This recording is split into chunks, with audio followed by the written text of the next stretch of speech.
So welcome everyone. Today it's the Learning Lab about community integration, which is part of the WISH EU project, working in small-scale detention houses, funded by the European Commission. And the goal is to write European rules on detention houses and write European guidelines on relational security, with the aim to really spread the message about small-scale detention houses or small-scale detention facilities all over Europe. And therefore, we are organizing these learning labs to dive deeper into specific topics. And today we have two amazing speakers, Isabelle Leroux from France, welcome. And Lenka, you have to tell me how to say your last name. Ozenichkova, I think Lenka might be enough. Lenka from Rubicon from the Czech Republic, and Hello. I will focus on your last name. Okay, let's first start with a short round of introduction, who everyone is, and then we will go over to Lenka. Please, if you are not speaking, mute your mic. Yeah, that's it. So, Laura, can you start? Yes, so hi everyone, good morning. I'm Laura and I'm the intern at Restorative Justice Netherlands. So, Marie-Odile? Yes, I am Marie-Odile from France. I am a member of Farapège member of Riscaid and WISH, and I am a previous judge in France. Hugo? Hello, my name is Hugo. I'm an intern for Riscaid in the Netherlands. Manu? Good morning, everyone. I'm Manu Pentelon from Belgium. I'm a chronologist and the Belgium coordinator of Riscaid. I see Alicia, but I know it's Marco. Oh, yeah. Hi, yes, I should change it. Marco from Portugal, from Reshape, a Portuguese NGO. Celine? Hello, I am the national coordinator of Norway in Riscaid. Christian? Hello, I'm Christian Villemer from France, from the NGO Farapège, and previously in charge of a reinsertion association. Carla? Hi, good morning. My name is Carla Ishi. I'm the advocacy project manager at Reshape in Portugal. Mark? Yeah, good morning, everyone. I'm Mark, coordinating the WISH project for France. Wairo? Hello, good morning, everyone. I'm Wairo, and I work for Restorative Justice Netherlands. Gert-Jan? Yeah, Gert-Jan, while the coffee is running on the back, I'm from Restorative Justice Netherlands, co-founder and assistant to the beautiful team of Rescaled in the Netherlands. Thank you, everyone. And the speakers will introduce themselves. Lenka, let's start with you. Thank you very much. Good morning, everybody. I think I met most of you, but for those who we have not met yet, my name is Lenka Ozenichkova. I will repeat it once more. I'm co-founder of Czech not-for-profit organization Rubicon Centrum, and I studied social work, and currently I'm responsible for advocacy and development of our organization, and I'm also a coordinator of Riscaid in the Czech Republic. My aim is to show how prisons can be incurred through territorial experiments, because to my mind, as a local developer, I think they can be a vector of open innovation. So open innovation, that means innovation process based on resource crossing, so local resource crossing, based on actor networkings and domain crossing, such as ILS, economics, job, urban development, social development, etc. So my presentation is finally involved in this perspective of an economic, social, cultural experiments with prisons within territories. So the question is, how can we change the way we look at prisons? How can we improve and strengthen the links between prisons and territory? So to do that, first we need a better comprehension of territorial development. So I will do that. I will tell you in a few minutes. Second, we have to know that a territory is at the heart of experiment and integration practices that can be also initiated by the civil society. So open innovation can be initiated in the case of a prison as well as any other case. It could be with a firm, it could be with a university, with students. So that the same thing with a prison is possible, but the legal environment often don't allow that. So territorial experiments and innovation can lead to YIMBY, yes, in my background process, and it's very important to take all that into question. So in France, we are far away from that. That's why I have some examples for you, but not a lot of examples, because we are in late according to other European countries. So the outline of my presentation will be organized into 5 points. First, a definition of territory. Second, we will see, so a prison can be an attribute of territorial development. And I will do a small point about NIMBY process, how they block, how they stop the territorial development. And the fourth and the fifth points will be focused on open innovation process and experiments within territories. So first, what about a territory? What is it? A territory is a political one, a legal one, an economic, social, cultural, and citizen construction. So to understand exactly what a territory is, we can take the concept of proximity. So it's easier to understand according to this concept. So I take 5 main proximities to understand what a territory is. So a territory is a geographical proximity between people, between organizations, institutions, and so on. Second, it's an organizational proximity. So structured coordinations between companies and between a wide range of organizations, such as local governments, citizens, associations, universities, consular chambers, and so on and so on, job centers and so on. So a structured coordinations between the actors.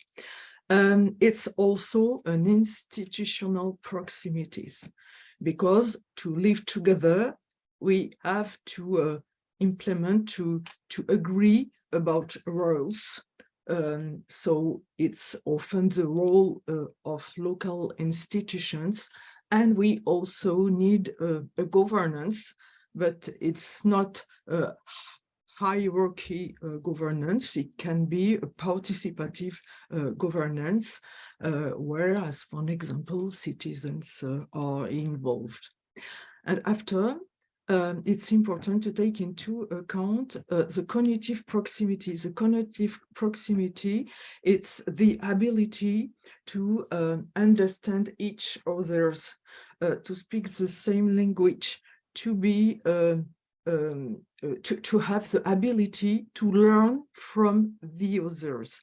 So it relies to knowledge competencies within territory and to the absorption ability. So in economics, in the economic field, absorption ability, it's the ability to understand the others and to be able to learn from each others. And the last one is the cultural and social proximity. So the history, we have a common history within a territory, often a common culture, a tendency towards compromise or conflict, sometimes a common identity, a care culture, an attention towards the poorest and the most vulnerable people, or the inverse. So it depends of a lot of things that are embedded in our common history and in our sometimes conflicts. So it's important, stemming from that, it's important to understand that we can have different perception of territory. So the territory experience as we experience it each day, the territory political constructions, that's the way local government determine policies, strategies, and so on. And the territory perception, so by media, press, media, TV, and so on. How do they see us within the territory? So it's important to start with this definition to understand what I mean. So once the definition of territory has been made, now we have to have a look on the prison. So the prison is an attribute of territory. So in French, I will say an attribute. In English, I don't know if it's the right word. So we could say in English an actor, a whole actor of territory. It's a place for living, working, interacting. So a prison produces a lot of spillover effect on the territory. So it participates in the different proximities, and sometimes the spillover effects can be positive, sometimes they can be negative. And as for an example, we have NIMBY problems. So the anchoring finally has a special resonance in people's mind, and the way a prison is implemented within territory finally produce a lot of emotions. So our work as local developers will be to generate positive emotions, if we can, of course, because it's a difficult work. And to finish, prison is an attribute, we could call that an intersecond object. Perhaps in English, intersecond, I don't have the right word. I think you will tell me. An intersecond object. It's the fact that a prison is on the border of different human, economic, social activities such as job, health, learning, training, art, literature, and so on. So it brings together a wide range of activities and domains. And according to territorial development, it's very interesting because it's a wonderful place. It's a place to experiment, in fact, and the experiment will be made easier with territory according to the fact that it's involved in a wide range of domains. But in reality, within territories, it's not taken into account because in France, in any case, in France, prison is viewed as a legal object that is implemented in a neutral territory. So that's a difficulty. The difficulty is linked to the NIMBY conflicts, because when you have NIMBY conflicts, in fact, you generate a territorial lock-in effect. So you stop the local development process that could be initiated between the prison and the territory. So why do we have NIMBY conflicts? We did the work with the FARA page, with a booklet, and to synthesize all that.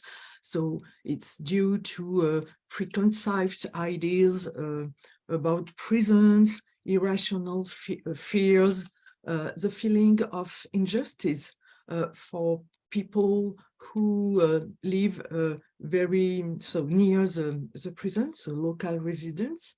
The risks are often overestimated due to a lack of collective knowledge.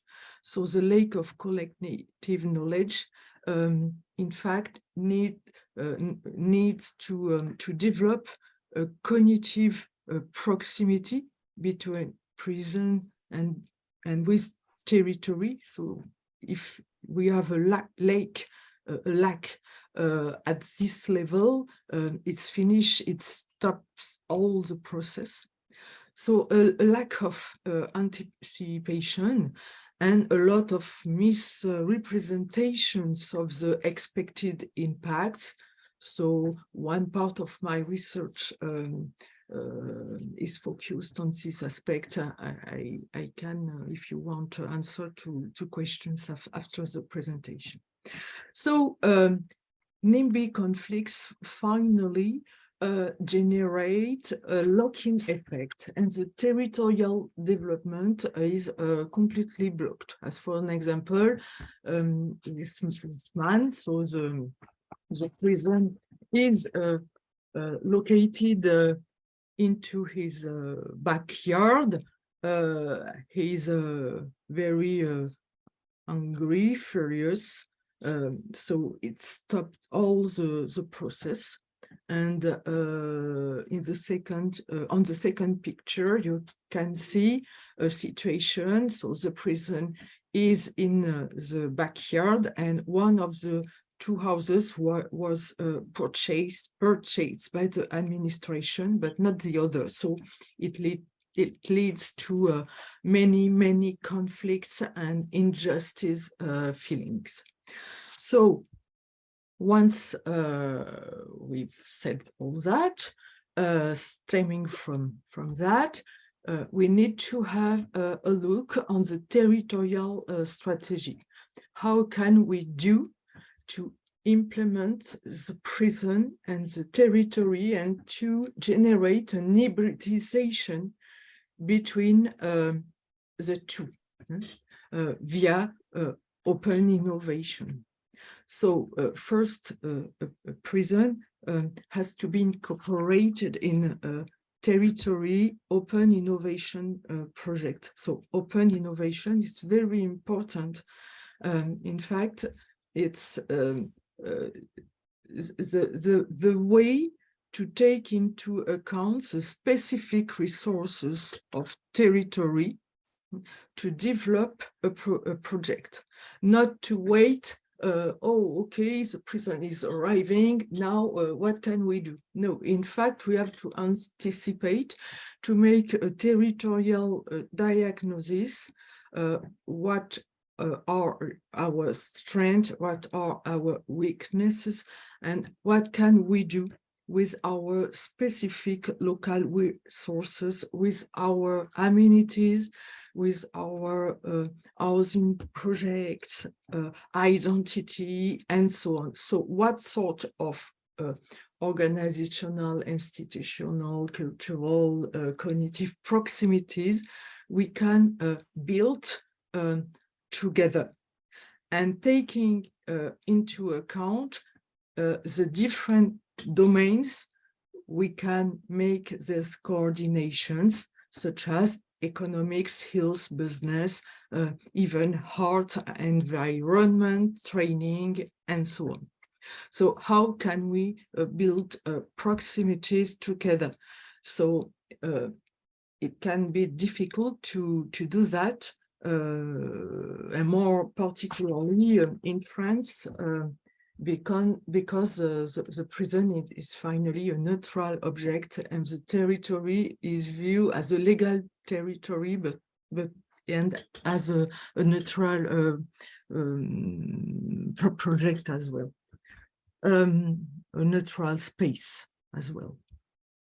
So I give you examples, and to do that, you have to know that there are two levels of hybridization. So I could say a soft level and a deep level. So let's start by the first level, the soft level. So the soft level is, for example, the case of this prison in the south of Toulouse in France. It's a big city in the south of France.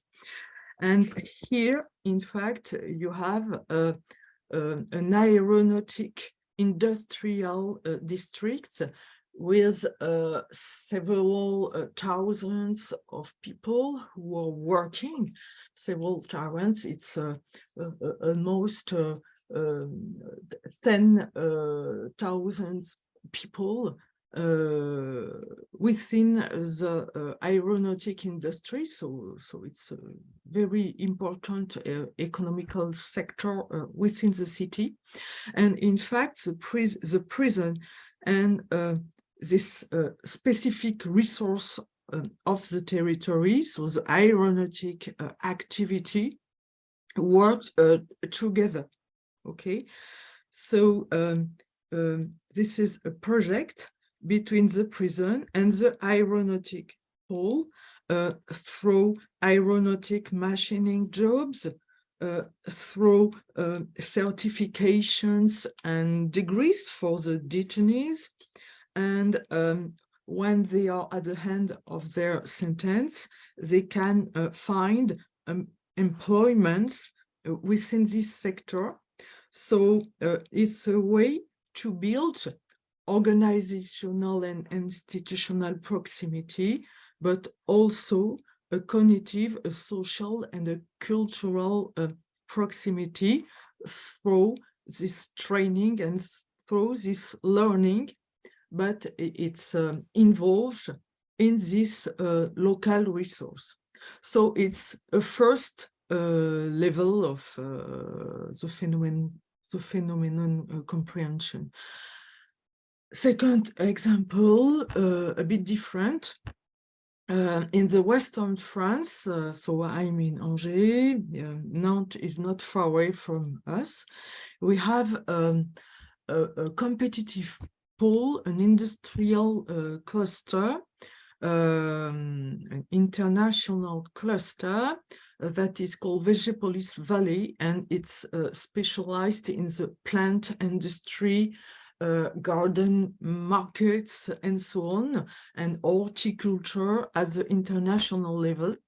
And so within territories in Nantes and in Angers, we are involved in a lot of cross activities. As for an example, today I work on the links between art, environment, and plant industry within territory, the part of the artist in the environment. And we could develop a link with the future present. We are going to, so they are going to build a very big presence, so it's dramatic, a very big presence in Angers. And so we try to sensibilize the staff of the future present about that. We have a local skills that is known as the international level. So let's take it into account to train detainees to develop activities within the present and outside, and activities links to the plant industry. It can be also developing activities such as a therapeutic garden.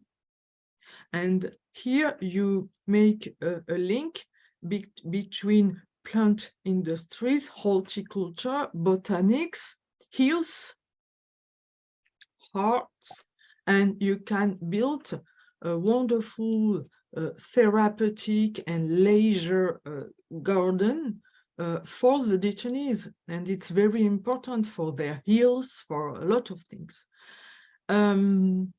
But it's difficult to transmit these ideas because in France, people can't understand that because they don't see the prison as an experiment project.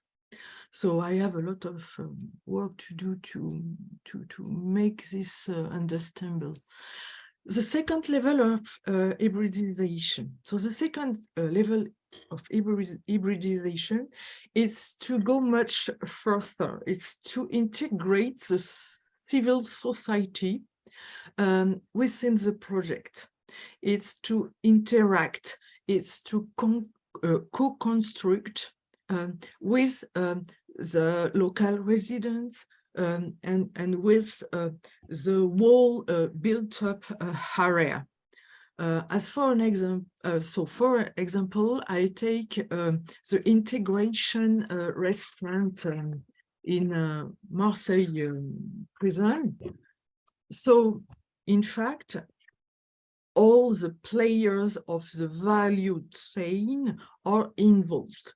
Detainees, staff, a lot of people and organization of Marseille City, consular chamber, universities, and so on. So you can find everybody from territory and within the prison, everybody co-create together.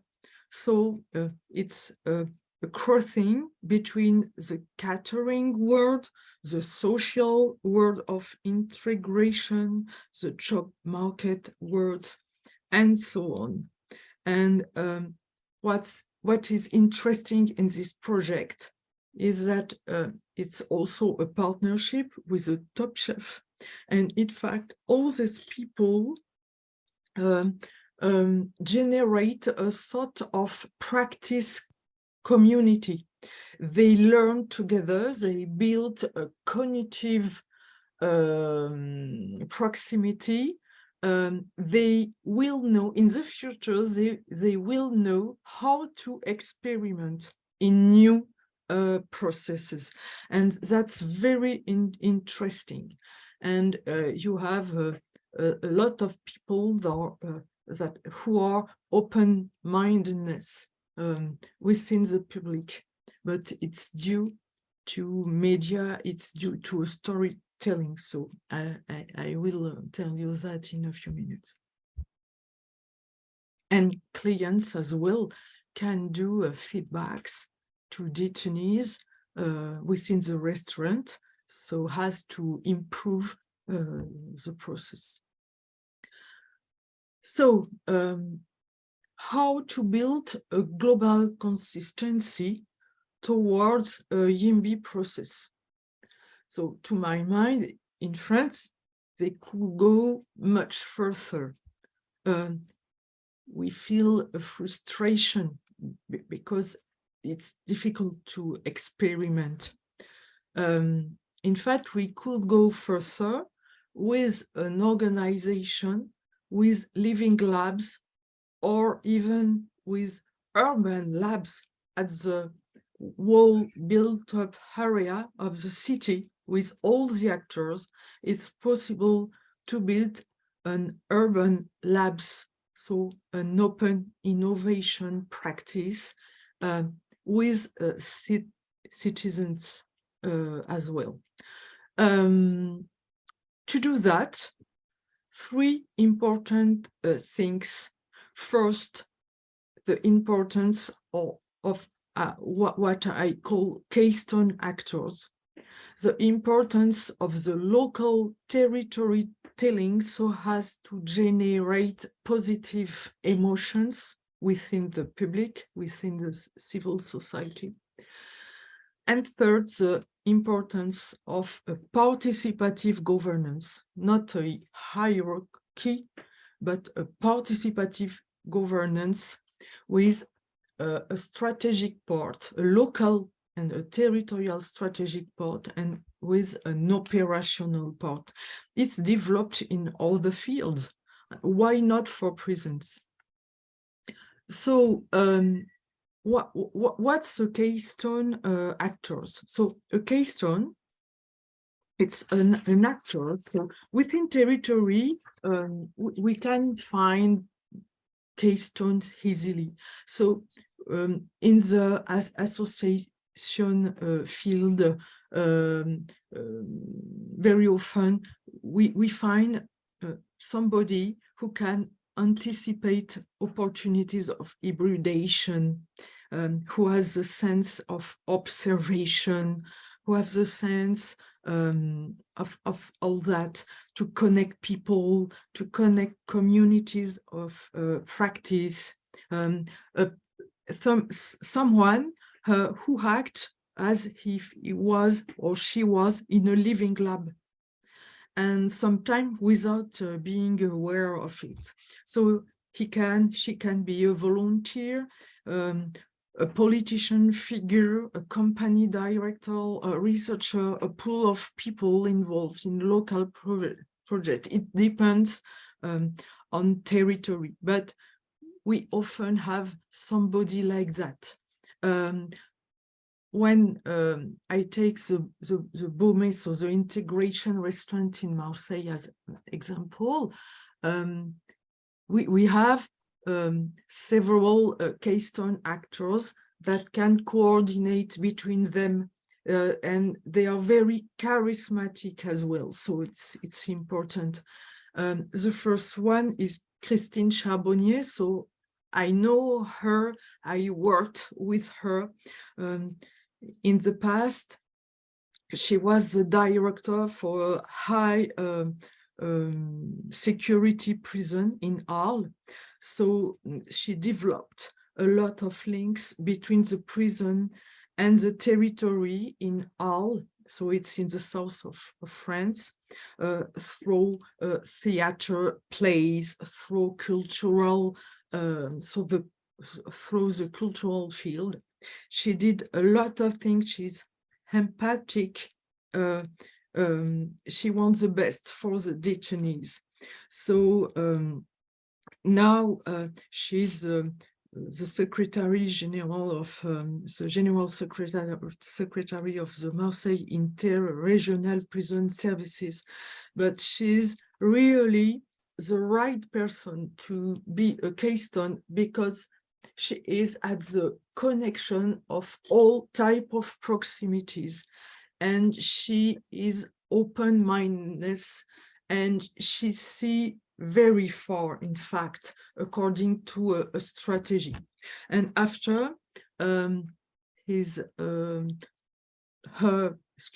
part can be coordinated with this association. So it's a Festin association. So it's the social innovation. It's a sort of social startup that works in the integration, restoration in Marseille and in France as well.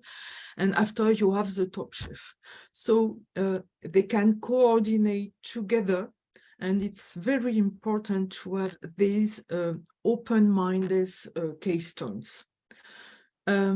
Second thing, the storytelling. So stemming from these keystones, it's important to be able to develop a sort of storytelling, positive storytelling to generate positive emotions within territory to avoid the NIMBY problem. So the NIMBY problem, it's very difficult to reduce it, but we can try, in fact, through the keystone actors, through events such as public inaugurations,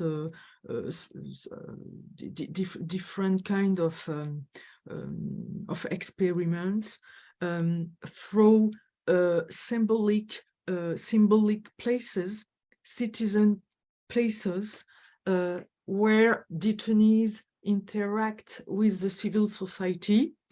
We call that, in local development, we call that place making, place meaning, place affects. In fact, the civil society discover that a detainee is not a dangerous people, as it's the case in movies.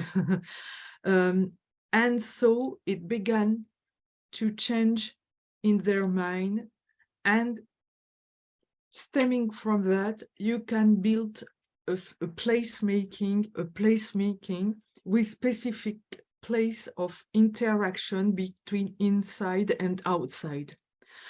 So you can improve that with a made in slogan. So in Marseille, we do that. We are the best. Look at what we are able to do, and you can develop that within medias. You can develop testimony of detainees through verbatim reports, through videos, and so on. And so this storytelling and the different elements of this storytelling are very important, because they create a sort of I hope it's understandable, a fluidity between all the proximities. It creates a common sense, and we can understand together. So, for example, if I make a Google research on the internet about Les Baumés in Marseille, I have a lot of positive articles or videos on the internet, and it contributes to a positive story telling about the prison. Because in the past, it was only dramatic suicides, mutinies within the prisons. Today, you have this storytelling, and Marseille is viewed as the city that experiments according to the prison field.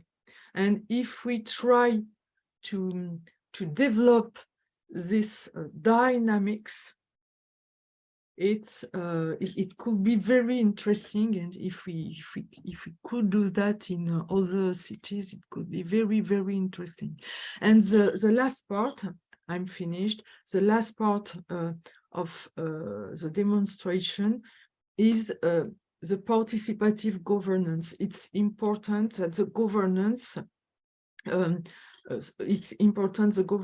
to be a bottom-up process. It can be a top-down also. So both are possible, but the two are possible. But it's important to generate a bottom-up process with the civil society, with keystone actors, according to the local storytelling. So the participative governance involves all these actors. You can see here on the left of the slide, and with intermediary actors who are very important, such as keystones, of course, and networks, experiments, co-creations, social startups. So this contributes to an informal institutional proximity. So you can build progressively collective roles through this process, so as to build a sort of consistency between the different proximities that built the territory.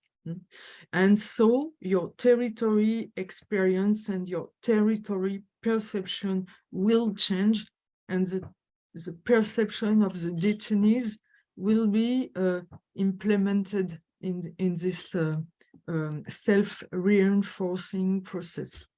So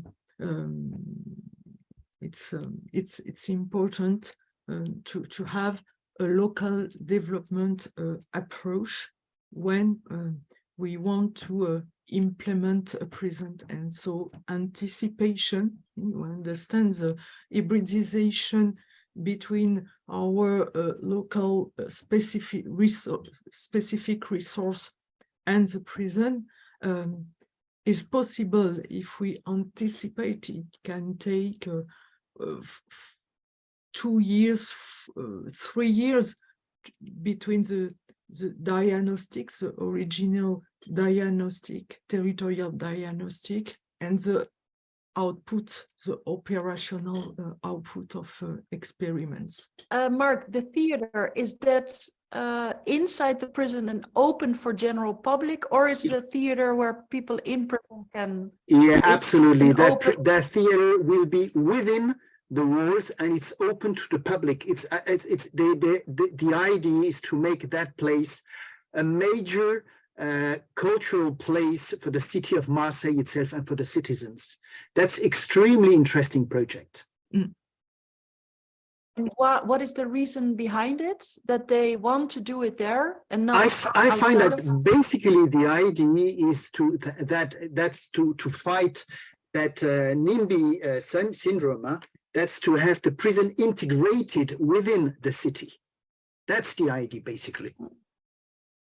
The civil society within the prison, and perhaps Christine Charbonnier is a main keystone of this experiment, because she did that in Arles. It's a citizen space, in fact. It's what we call a citizen space. So civil society come into the prison and they meet detainees. Are there any questions? Otherwise, I will ask a question. Because you mentioned the Murat prison and the cooperation with the Airbus. And I was wondering, because we are talking about community integration, and I see a lot of projects where maybe the prison service provides kind of volunteer jobs outside of prison. And for me, I think it's also a very dangerous thing, because it can be modern slavery. And I was wondering what your view is on. In this case, it's not modern slavery. in the sense that the prisoner are paid to work, and they get certificates and diploma and university, or it depends on the level of their implication in the job. But it's not a volunteer action. It's not a volunteer job. It's a paid job with a wage, you know. And are the people it's paid the same way? They are accompanied in their process to go outside the prison. They are accompanied. So in this case, especially, I can't say it's a modern slavery. In the Netherlands, people in prison are not allowed to earn more than about €1. So they do get paid, for example, but then the wage is not comparable to people living outside. So they might be paid much less, for example, and therefore it's very easy labor for companies. I'm not saying it's the case in this sense, but I know it's a struggle because of labor rights in all countries. The community integration ideals are not as easy as we might think, because people that are in prison or are in detention houses, they do not have the same rights as labor rights, I mean, as people outside. So this is something I think we should all be aware of. Just to let you know, yes, they are very bad paid. So in France, more particularly, we need to do a lot of progress, of course. Recently, a new law has been adopted to improve that, but we have a lot of attention to pay to the problem, of course. Sorry to interrupt. It was said this morning at the news that our Ministry of Justice is bringing a delegations of businessmen visiting a prison today to promote working in prison. And it was said that they are paid 40% of the minimum legal revenue.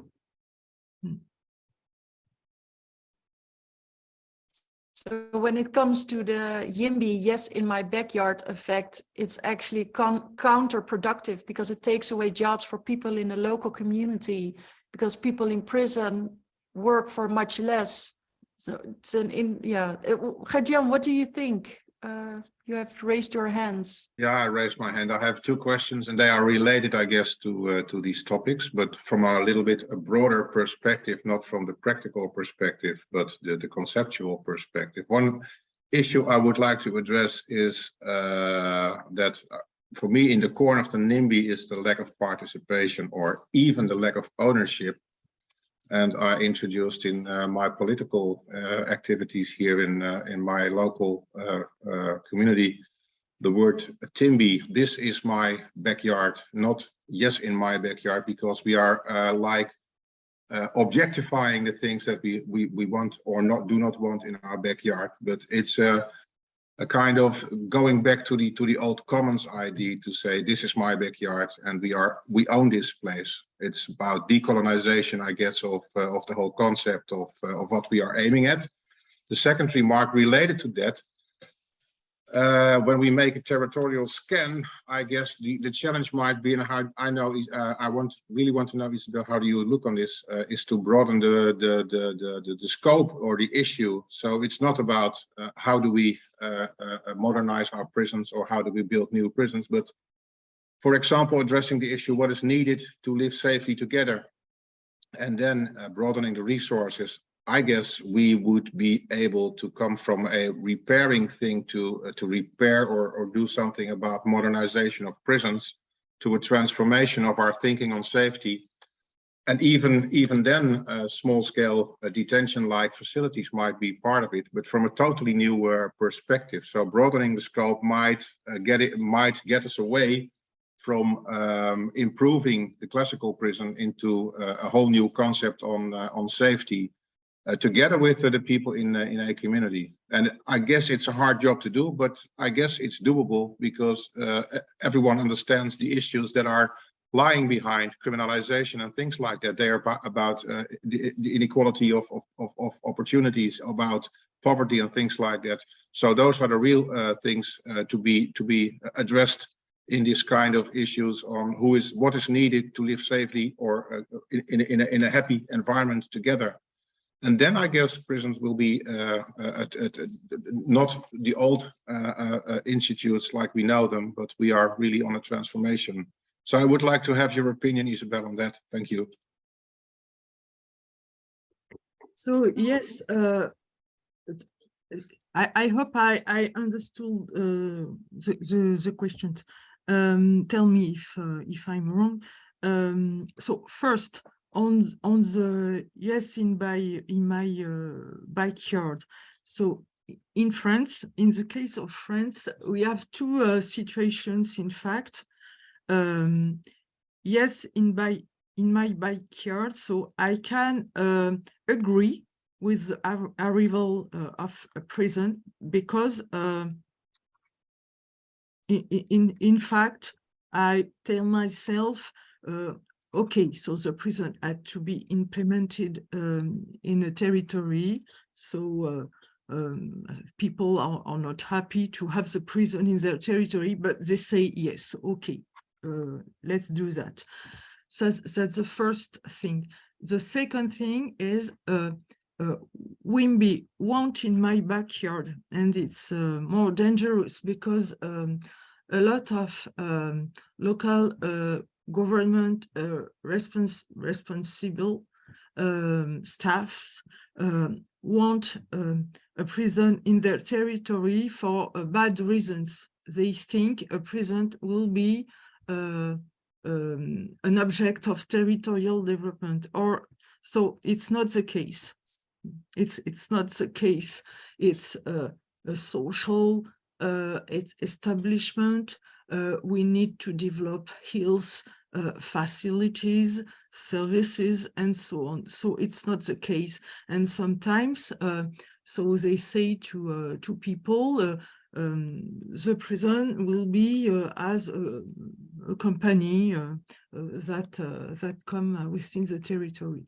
And of course, it leads to a lot of ex post conflicts. So the YIMBY and the WIMBY and the NIMBY process are very specific and can be linked with a wide range of different situations and people in France. In France, people don't know the right consequences of all that. So first, second, as to a transformation, so I think it can be interesting to improve, yes, to develop a perspective, new opportunities to make this transformation. So in the French case, prisons are too big. In fact, it's possible to do that if we are smaller prisons, and if local development and if states are okay to finance new projects with smaller establishments. That's the problem. In fact, the geographical rationalization of implementation in France will need to be completely transformed according to very small establishments, and in this case, you can do the transformation and the hybridization with territories. But if you have big prisons with 400 detainees, it's not possible.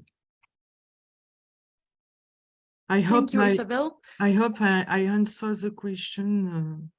Yes, it's partly It was a answered. difficult question. Sorry, it's partly answer to the question, but I guess it's a bigger debate on this topic. So yes, but thanks a lot for your words. And I think WIMBY is something different than TIMBY, because this is my backyard, is about ownership, and WIMBY is wanting my backyard, and it's still an objectifying a thing that's becoming aware or becoming to be in your backyard. While it's fertile ground, this is my backyard. Thank you very much for inviting me to today's learning club. So it's kind of pleasure for me to share some practical examples of community engagement in our country. So there is just one introductory slide about the organization I work for. What's important that besides the direct work with clients and advocacy work, we also try to cooperate with the community, and it is the topic for today. Shows why the community is important. Now in the discussion we mentioned the must of the change of paradigm of punishment. I think it is the crucial reason why we should pay attention to this topic, but also community has resources to help integration, and we should also be aware of the importance of public opinion, because it influences policy decisions on both local and national level. On next slide. It's what I'm going to speak about. Maybe in many ways it will be similar to cases which Isabel raised. So I have chosen 5 case studies of community engagement in our country, and 2 of them are implemented by small-scale prisons. 2 of them, or the others are related to other organizations, and our organization Rubicon Center is directly involved in them. And the last one is Housing First project, which might be a really new paradigm of sentence, maybe. So I'm glad to have an opportunity to bring this project and experiment here as well. Maybe I will mention just a few introductory words about small-scale facilities. You can see on the next slide that small-scale facilities, it's really exception in our country. We have in total 35 prisons, but most of them are really big. We have 3 small-scale facilities in our country, and I will raise examples of 2 of them, how they try to include or to be integrated in the community. What's important that all these small-scale facilities are governed by general ordinary regulations for the operation of prisons, and they are conceived, unfortunately, as separate units of ordinary prison. So it's not an independent house in the community so far. Let me start with the first case study. You can see the picture of Řepy prison. Maybe you are surprised because it seems to be a really big building, that's right. But the prison is situated in one wing of this big building on 2 floors, and the whole building is a Catholic institution which belongs to the church, and the building serves as a home for elderly and sick people. On the next page or slide, you will see some more information about Řepy.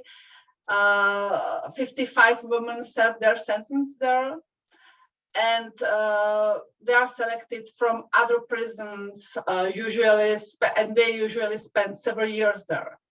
The prison has a low level of security, but it's not open prison. And what might be inspiring for us is that the house connects 4 worlds.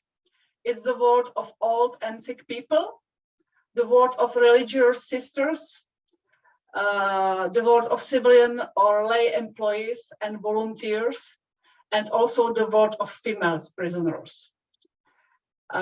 Next slide, please. The prison takes profit of a close link with the home for elderly, because female prisoners got qualification to take care of old people and they work there. Next slide, please. So I think this unique linkage is important for all sides, because female prisoners may work in the way that they foster their empathy to others. They are part of ordinary work, let's say, and the clients and the relatives of the clients of the home, they can see women in prisons in a situation where they show some kind of empathy and care for others, and to see them as a good people, let's say. Next case study is the first open prison in the Czech Republic. It's called Jeřice Open Prison. You can see the picture. So there are 4 houses. You can see 2 of them and the garden. And as I said, this prison is unfortunately part of a bigger ordinary prison, but it's not seen here from this picture. Let me continue with the next slide, please. This prison has capacity of 32 places, and it's a prison for men. And they stay here at about 1 year before release. It's open prison, so it means that prisoners can spend a significant part of their day outside the prison. They commute to ordinary workplaces, and they also, some of them also work for municipality services in the village where the prison is situated. What might be interesting and inspiring is the cooperation of this prison with a non-for-profit organization, Help a Pass. And inmates train guide dogs for blind people. You can see it on the picture again on the next slide. And again, this way of involvement can help prisoners or clients to do something useful, to foster a relationship, to experience the feeling of love and responsibility. And at the same time, the fact that they train dogs for blind people is a good message for the public. The third case study I would like to speak about. It's Kotlaska Community Garden. I think some of you have already visited this place. It is the place which is run by our organization, by Rubicon Center, and you can see 2 pictures. So you can see the garden is just the part of the garden, because the garden is pretty big. And what is unique that it is nearly in the center of Prague. And there is also the building with a multi-factor indoor space. So you can see a meeting room, and also there is also a big kitchen. And this place is the place where clients get the consultancy. So please, next slide. So we use it for several purposes, but again, the main topic is connection with the community. So the first purpose of this place is a place for counseling of our clients. So people who are released from prison can come to this place, and our staff provide them services and help in different areas in order to help them to with the new beginning and to live a stable life. But at the same time, again, please, next slide. displays or some activities are designed also for clients who are still in prison. One of these activities, as an example, are practice interview days. It's the part of the preparation of clients to be ready to enter a job market, and practice interview days are very briefly described simulated job interviews which are conducted by employers' representatives. So it means real employers. And again, this activity have several aims. One of them is that, of course, clients can train themselves for applying a job and to meet real employers. But we also use these activities as outreach to new employers, because we run a not-for-profit recruitment agency, and we have a network of employers who provide job to our clients. So it's also good how to raise awareness among employers about hiring opportunities among clients with criminal past. So on the next page or next slide, you can see the picture from practice interview days for clients for Jiřice prison. So it means that clients from this prison visited Kotlaska and they took part of practice interview days here. The next purpose of this place is training employment. Because again, many clients who release prisons are not able to get a job on an ordinary job market because they have the lack of skills and habits.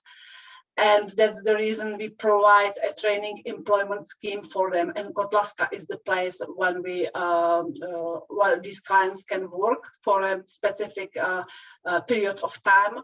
Mostly this time is from 6 to 12 months. It depends on the needs of clients. And during this time, they can work here, take care of the facility, take care of the garden, but also to be trained to improve and develop their work skills and habits. On the next slide, you can see the picture. So it's one of our clients who is taking care of the garden. Next slide, next one, please. Yes, what is important that the public garden, it's a public garden, so the garden serves also to public. They can visit it. This garden is visited mainly by residents of the neighborhood community, and they have various opportunities how to spend their time here, so they can just relax and sit in the garden, or to do a community gardening, which is becoming very, very popular in the Czech Republic, to rent a garden bed. There is the playing ground, there is a place for barbecue, etc., etc. And we also organize some workshops in indoor space of the garden. And some of these workshops are run by ex-prisoners, which we found really nice because they can use skills which were very often got in the prison. And again, the community can meet them in a very ordinary way. And I think it's really good for both sides again. So on the next slide, you can see the pictures from some of these activities. It is the sewing workshop, which was run of one of our ex-clients. Now she works in the community garden as a volunteer, but she's paid for this work as well. And there is the exhibition of art from prisons. Again, we want to show public different sides of prison and to raise awareness of this issue for them. And why I have chosen this case study is that I can very easily imagine that such a community garden is a part of detention house. I think it might work very well. Yeah, so next case study number 4. It's another example. Again, some of you have already participated, and you were very brave to even to run. As you can see from the picture, Yellow Ribbon Run, it's a sports, but also cultural and educational event. We brought this idea from Singapore. Next slide, please. What's important that this event is jointly organized by Prison Service, Probation Mediation Service, and our organization. And this cooperation is really, really close, and each of us has a different role and influence in the project. So I think this connection is also very unique. As I said, the project was inspired by a running event in Singapore. And when Isabel spoke about the importance of making experiments and to have very keen people to start with something, so it was also the case of Yellow Ribbon Run, because this idea was brought by our friend, and it was for a former prison governor. She was at the conference in Singapore and she saw this event, and she decided to initiate such a project also in the Czech Republic. So we started in 6 years ago, and we started with 33 runners, and now we have more than 800 runners. So the aim of this project, I think it's really simple. We want to raise public awareness of the issue of imprisonment. What is great that the connection of imprisonment, involvement of prisons, involvement of staff and different companies, it's pretty sexy topic for media. So we have pretty good media coverage, and again, it's a positive news about this topic, which is really unique. It also creates an opportunity for prisoners to be engaged in an ordinary activity. So because some prisoners come to the main race in Prague together with the prison staff, but also some prisons organize their own small Yellow Ribbon Runs, and it enables to participate to those prisoners who could not be allowed to travel to Prague from security reasons. And what is really important, this project creates an opportunity for different organization practitioners to work together and to spend the time together. So we can say that it is the way how to create a community which share the same vision, and this vision is to run away from the prejudice. So on the next slide, you can see some more information about it. So, but most of them I have already mentioned. What's important that the main event of this project is a relay race. So it means that in one team, in the same T-shirt, you can see a prison staff, current or former prisoners, probation officers, NGO representatives, but also employers and companies who employ prisoners and ex-prisoners. So it's some kind of combination of different people. And in the T-shirt and on the right, you cannot see who is who. And what's important that very often winners are prisoners. So we have started with this project 7 years ago in 2016. As I said, we started with 33 runners. It was a really small and really, how to say it, uncertain project in the beginning, but within the last year, I'm really glad that we were able to develop it.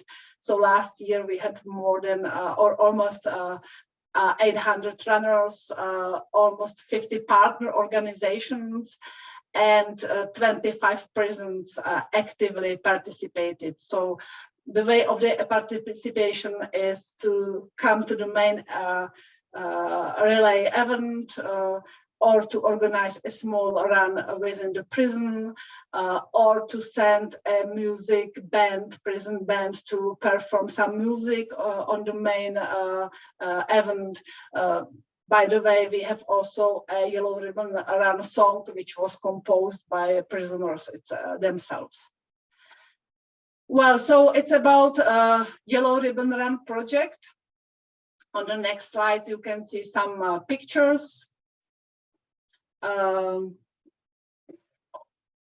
What's I think really working, that it also attracts some well-known persons. So on one page, on one picture, you can see a pretty famous actor who is an ambassador of Horizon, and we can also experience very emotional pictures there, because very often families of prisoners join the race as well, and Yellow Ribbon Run project is the meeting of is the place of meeting of prisoners and their relatives. So it's really nice to see these dimensions of this project. On the next slide, you can see very fresh pictures, because it is from the project of this year. This year we focus it's a thematic year, so we focus on female prisoners, which seems to be a pretty big problem in the Czech Republic. And that's why we had the opening ceremony on International Women's Day in March, in the beginning of March. And we this opening ceremony took part in open prison of Řepy. And a part of this opening ceremony was also the run, the training for run. So you can see me here as well. Yeah, so it's Yellow Ribbon Run project. I hope very inspiring project for connection with the community. On the next slide, I tried, but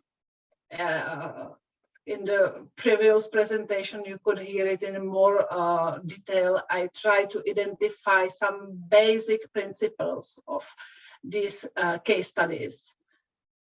Some of them have been already mentioned. So what I see to be important, that it connects several worlds. It creates new relationship and partnerships.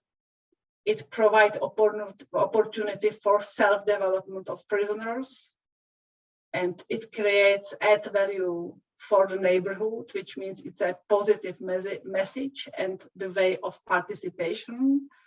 It raises awareness, and last but not least, it motivates staff, and it fosters their feeling that their job makes sense and is important. Well, so I don't know whether there are some questions or comments in this way. I have prepared one more case study, which is a bit different from the previous one. So if you have any comments or questions, we can do it right now. Or I can continue with the last one, and then, but I can see that Gert is, yeah.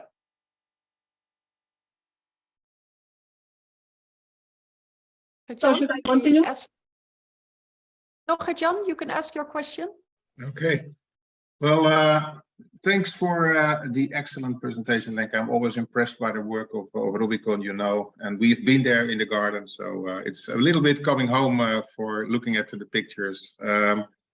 I think there is another typical or common principle that came up into my mind listening to you, and that is the question about blurring boundaries. To make it more specific, what is the difference between a detention house and community service with other custodial or not even maybe necessary custodial features? So that comes into my mind when I look at the work. So why do we need detention houses, and why wouldn't we, for example, transform a prison into a community garden to just do the reverse way? So this is the challenging thing that happens when I look at the work you are doing. So that's maybe a remark you could reflect on. So. Looking at sanctioning goals, looking at how detention houses are connected with community service. Are there, when we are on that track, going onward, we need even less detention houses because we have community service at hand. So that's a question to you. And a remark on the yellow ribbon run is: did you ever consider to run with harmed persons, victims, and relatives? Because that might be a really restorative thing to do if it's ever possible. And I guess it is possible to do with non-related victims and having the probation and mediation service at hand. So it's a challenging question from me being a restorative innovator. So, but the most important question is the blurring boundaries coming from your work between community service and detention houses. Yeah, Katja, thank you very much for raising this issue. I think it's really, it has to do with the change of paradigm of a whole sentencing, and maybe another case study I prepared, it can confirm that maybe we can think also about completely different ways how to integrate people and how to serve at least the part of their sentence in the community. So maybe I will continue with the last case study I prepared, because it seems to me that it goes very close to your note and question. Yeah, so maybe I will speak or I will say a few words about our project, which is based on housing first principles. So on the next slide, sorry, it does not work in a different way. It's case study number 5. In fact, it's a pilot, or it's still the piloting of the new concept of work with the clients within our organization.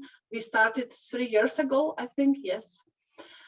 And we call this service a nest service.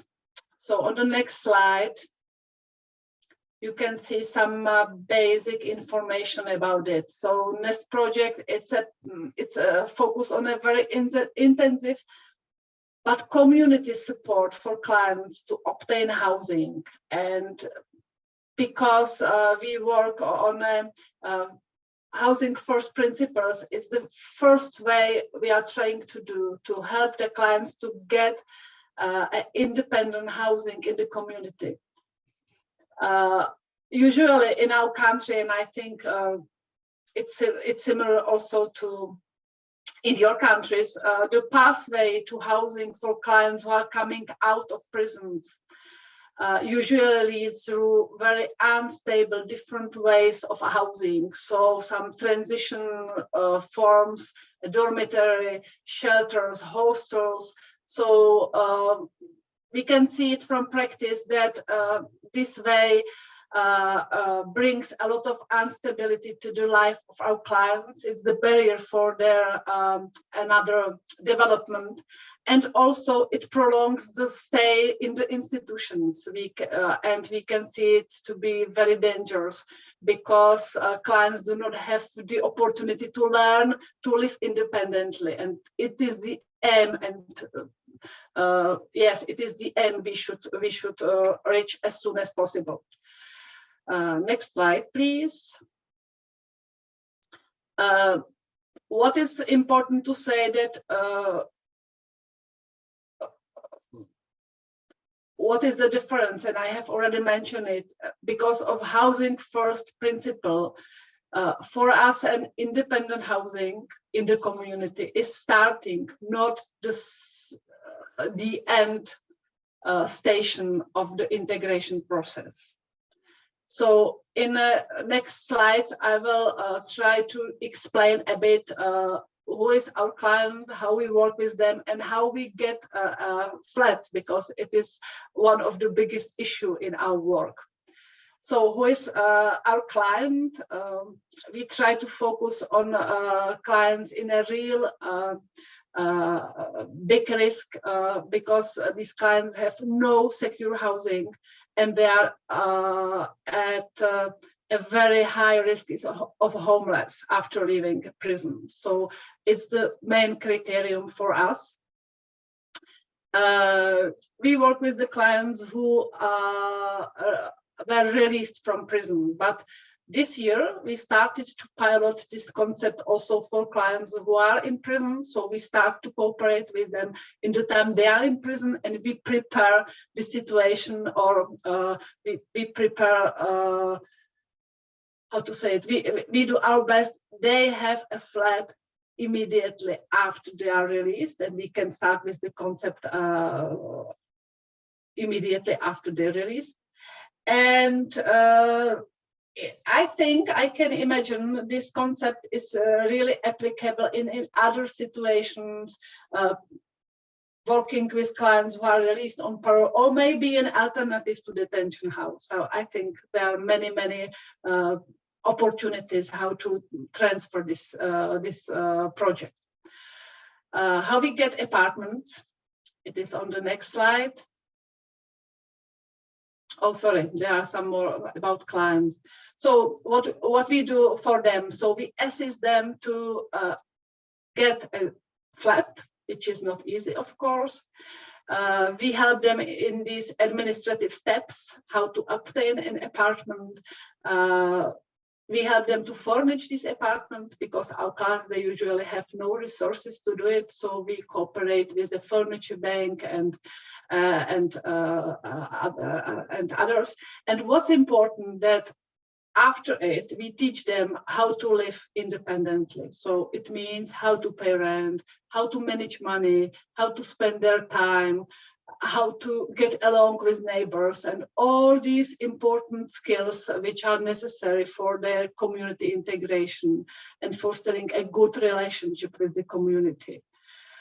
And our experience is that it is possible, it might work, but these clients require really very intensive and complex and long-term support. The minimum for us is 1 year. On the next slide, you can see how we get apartments.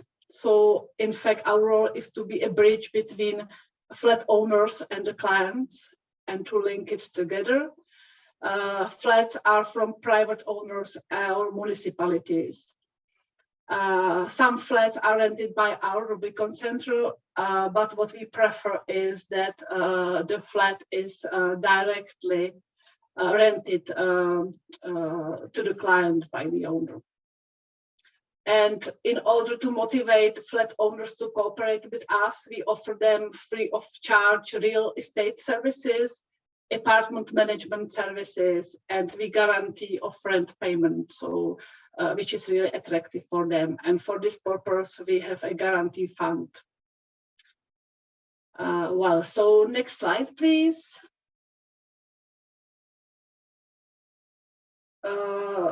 You can see some numbers here. So last year we had 16 apartments and we work with 20 clients. So it means that 4 of them were not successful and we had to finish our cooperation. What's important, we have some rules for this cooperation with clients, but basically it's voluntary. It's up to the clients to cooperate with us. There is no how to say it, for example, there is no decision of the court or something like that. It's really voluntary. It is only on a voluntary basis, but there are some basic but not very strict rules for our cooperation. And our experience we have so far says that about 75% of our clients are able to make a change. But again, what is necessary to provide them very intensive and long-term guidance and support. So I think that's all about the case study number 5, which is a bit different from previous one. So thank you for the attention, and it will be great to, yeah, you can see some pictures of our clients, and you can see also a car full of furniture. So that's the work of our team, which is focused on housing first. Yeah. Okay. So thank you very much. And it will be great to have at least a short discussion. Thank you so much, Lenka. If somebody has a question, feel free to raise your hands. I'm very interested of course, I was part of the previous Yellow Ribbon Run, and I was amazed about how families came together of the people in prison. The people in prison were there, policymakers, everyone was part of that run that day, and it felt like a festival. So I think you inspired everyone there, and I know in the Netherlands they're now trying to reproduce what you did, which takes much more time. But it was a really nice example of community integration. And at the same time, I'm thinking, you mentioned community engagement at the start, and it was an interesting concept as opposed to maybe community integration. It's a very small difference in my head, but I was wondering, looking at the common principles, what do you think the common principles should all be there, or can you choose two and it would be enough? Or so maybe my question is, how do you see community engagement different from community integration, maybe, if there is a difference? I think there is a difference. And maybe it's another level, because a real community engagement, I think it might be more than community integration in some way. And for me, I think that what's really necessary is the complex of principles. And these are not all of them, because, for example, we also have heard about the importance of innovative, or to be brave enough to start with new things, to be pioneer of new ideas, and to have an ambassador of a strong person who really wants to lead this idea. So Veronica, I don't know, maybe it would be good to have a discussion on your question. But for me, a good community engagement is creating by the fact that we have a whole set of these principles in one place. Banu, I know that you are currently working a lot on the concept of detention houses and how to integrate it into different municipalities. Of course, it's still in the planning process, but can you maybe reflect on what you heard? Curious about your thoughts. I think both presentations were very inspiring for me, and I think I will use that for the next weeks and plans. But in Belgium, and our strategy is really to start in the local with the local government, with local organizations, and hear what is happening there and how a detention house can be formed in interaction with this local dynamics. So I think this is our starting point, and I see like things here at the first case study, the female prisoners that take care of elderly people. I think I really loved that specific case study, and I think this is something that we hear sometimes, that it's good to interact with things that are already happening at the local level, because at that point you can overcome maybe NIMBY, because things are there. For instance, people who are searching for help in regards of taking a lot of drugs and so on. So it's good to maybe connect a detention house with these facilities, but for overcoming the NIMBY, and also to interact with the community and create like this community engagement. So I think the most important thing is that we try to do like a bottom-up thing, like Isabel told us, and also that detention house can, well, our second most important point is differentiation. And I think we hear quite often the local government that tell us, okay, it's good to have a detention house, but we want to decide which target group will be in this detention house, because we have our own problems locally, and maybe it's good to have a detention house that is created specific to overcome these local problems. For instance, youngsters that are using drugs. So that's also something we try to create. It's like specific detention houses that answers or maybe overcome problems at local level.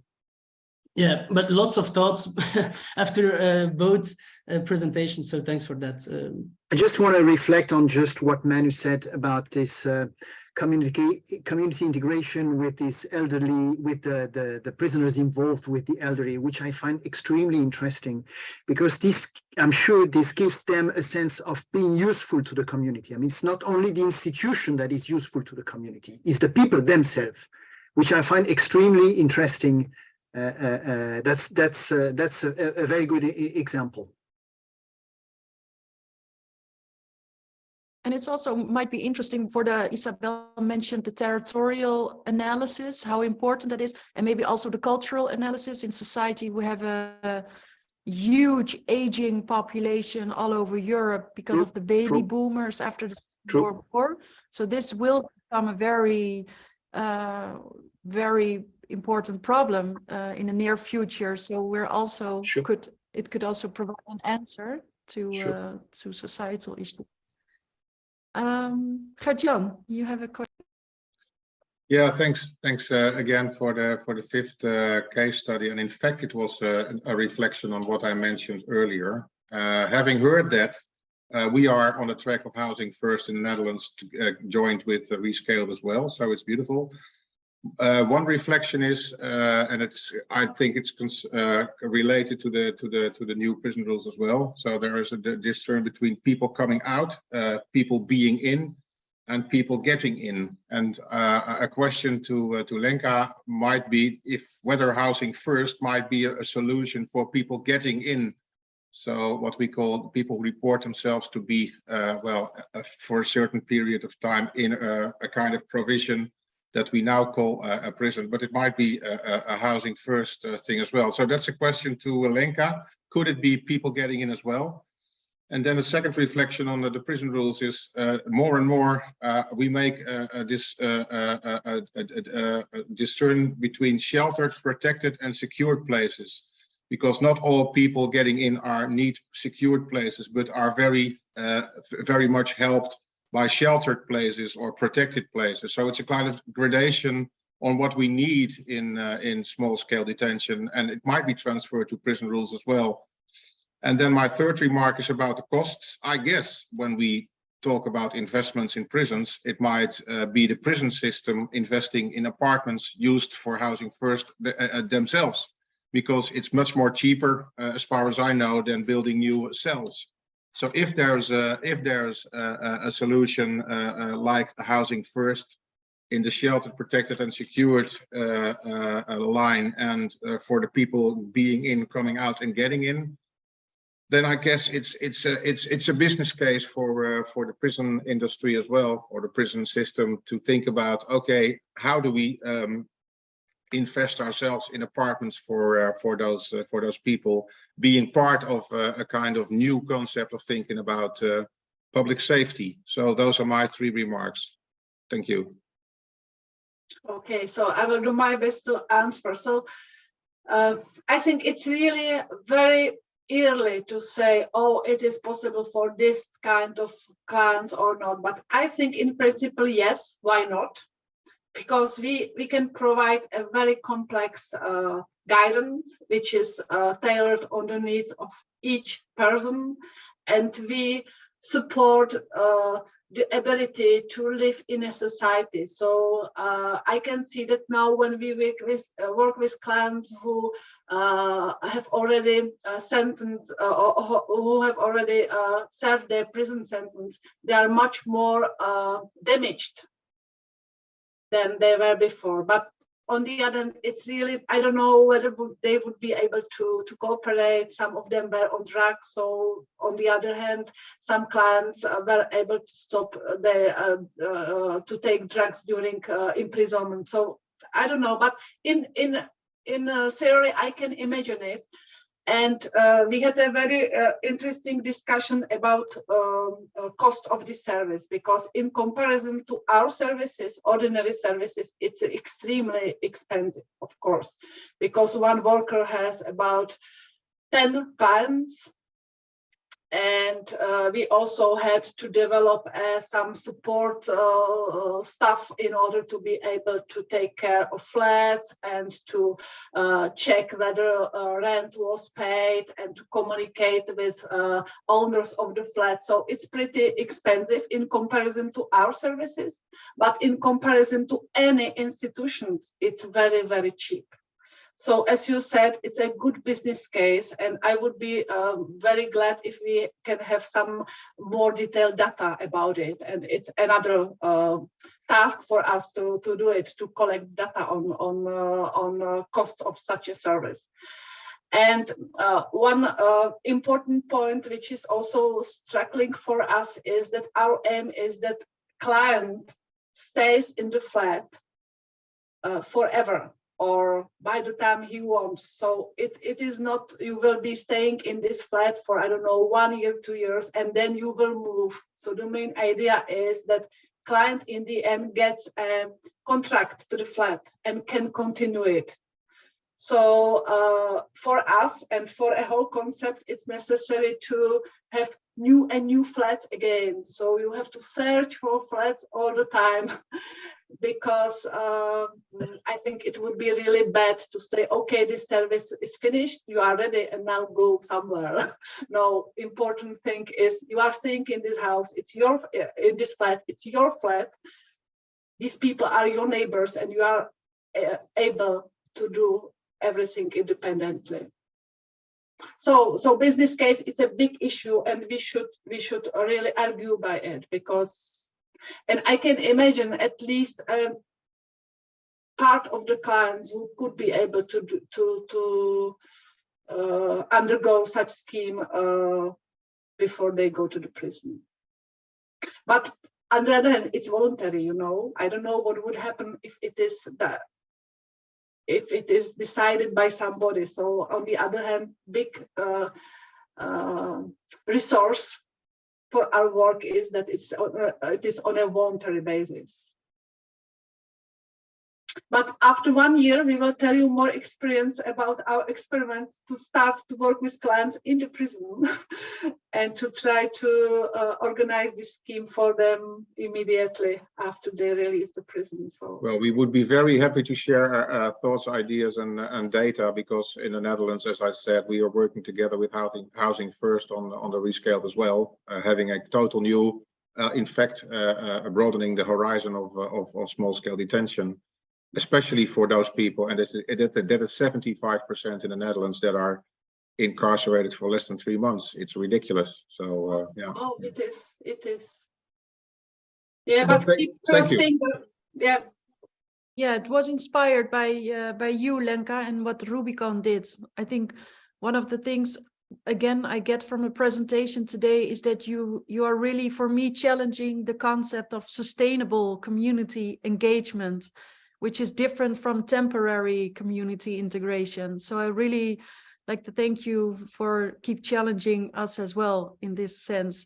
And you as well, like thank you, Isabella, as well, for stressing the importance of territorial analysis and really being aware as a movement as well about where we are placing the detention houses, and not force it upon people, but to really understand the people and the communities as well. So thank you again, and see you hopefully next time on May 2nd about methodology.